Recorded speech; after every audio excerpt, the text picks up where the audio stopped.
Olive Ridley turtles are an important part of the underwater world.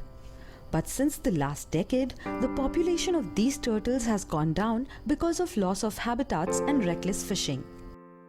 Only 8 lakh turtles remain around the world today. Velas has been a host of olive ridley nests for years. This secluded beach in Maharashtra offers a nice nesting spot for the mothers who come here during the month of December and January. In past, the eggs were poached by humans or just eaten by predators.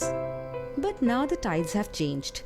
Sahyadri Nisarg Mitra, a volunteer organization, has made sure that all the eggs are hatched and these babies leave for their home.